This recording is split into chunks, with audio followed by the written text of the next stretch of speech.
Hi everybody, welcome to the 5-step repair guide for any torn up or destroyed felted pieces. My name is Kathy with More Fun with Felt, and today I'm going to be giving you a very detailed tutorial on step-by-step how to repair any felted piece.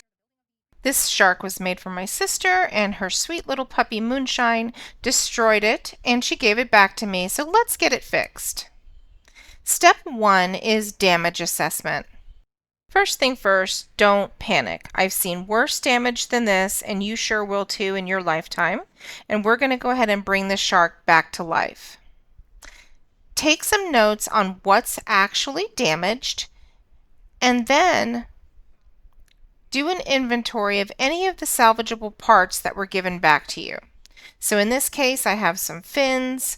Actually, they were all in pretty good condition, and I think I can get them all attached. So just take note and see what it is that you're going to need, and then start gathering your materials, like matching wool colors, needles, any necessary tools that you think you might need, like scissors or pliers, that kind of thing.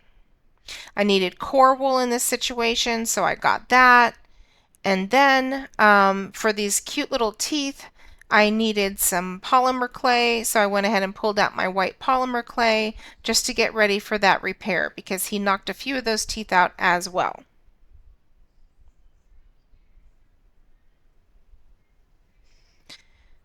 So now what we're going to do is plan your attack. You're going to work on your structure first, then your surface, and then the final details. This brings us to step number 2, structural foundation repair. So this is where we're going to save the soul of the shark. Everything else is going to build on this foundation. Basically, you're just going to set everything aside, take the needles that are most comfortable to you. For me, it's 242s. And then you're just going to start going at it to restore the basic shape and the proportions of your piece. So here you can see there was just a lot that was pulled out and sort of messed up, and I just had to start felting all of that obvious damage back. So this part actually goes hand in hand with that. You want to fix any internal framework at this stage as well. Repair any armature or anything that's internally damaged. So if you had a damaged armature, you would do that first and then follow up with the surface structure. In any case, you want to create a solid foundation. You want to establish stability. You want the density to match the density that it was before. You want to make sure that the base can support your surface repairs. It's very, very important, especially if you're doing something like, say, a dragon where he has heavy wings, so it can support the weight of the wings or whatever it is that you're adding to the surface. You'll know what to do when it comes that time. If working with armature makes you a bit nervous, don't worry, you have totally got this.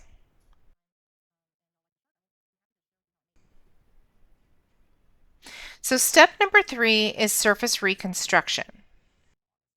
In this step, it's very important that we layer strategically.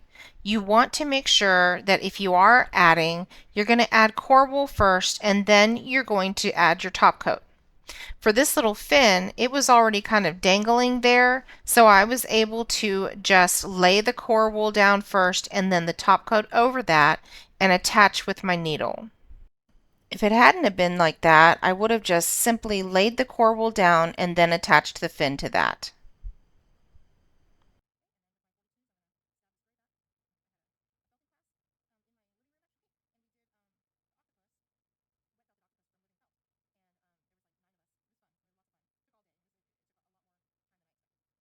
While you're doing this, just make sure that you use light pokes to minimize your needle holes. You don't want to be stabbing super, super hard at this point and then creating more work for yourself.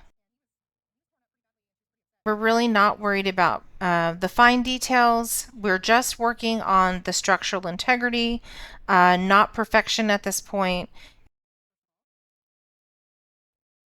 Look at the shape, look at the proportions, and make sure that you are matching to your original creation.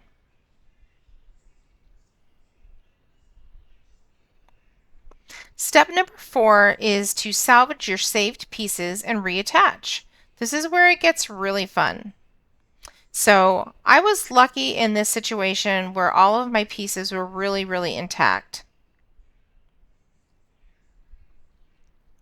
If you have to clean and prepare your salvaged pieces, you can go ahead and do that by wiping them with a very damp Lysol wipe or a damp paper towel, depending on the damage. You want to make sure while you're reattaching that you secure your pieces very permanently. Then what you're going to do is follow up covering the joins with a little bit of felt and blend it in. In this case, I started with a 38 triangle. I went on the top and the bottom of the join with that 38 triangle, making sure that it was nice and secure and durable. And then I went ahead and got the core wool and laid it on the bottom of that fin and used my 242 triangles to just blend smoothly. Here what I'm doing is taking the rest of the little tiny pieces that were salvaged in the bag, and I'm pulling out the color, and I'm just taking the color that was his original color and putting it where I can, just trying to get as much of that color on as possible. And that brings me to step number 5, which is color matching and final finishing. What I generally try to do in these situations is to take as much of the original color out of the salvaged pieces as I can. And then I start putting it in very finely with my 242s. You can see here I had a whole line that was missing. So I try to just fill in the gaps basically. The next part of this step is going to blend the wool that you do have to try to match the original colors as close as possible. In this situation, I definitely did not have any of that original wool on hand, so I had to get two colors as close as I possibly could. One was a light gray and it was a merino, and then the other one was a dark gray. So basically what I did in this situation, and each situation is going to be a little bit different, but you just basically want to use those colors that you've chosen to blend the seam lines and make the needle marks invisible.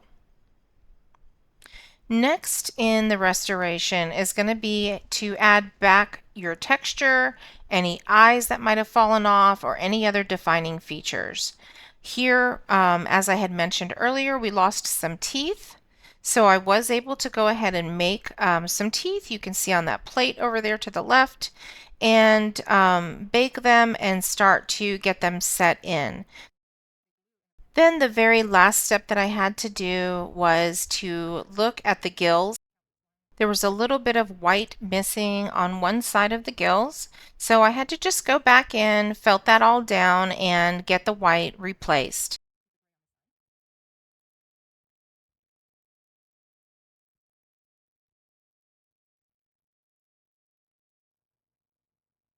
Then go back over doing a final quality check and complete any of the little touch-ups that you needed to do. Take your 242s and possibly your clover punch tool and just make sure everything is solid and smooth and the way that you want it. So just take a look at the transformation. You would actually never know that this shark survived a dog attack. I still think it's so funny that a dog actually attacked a shark.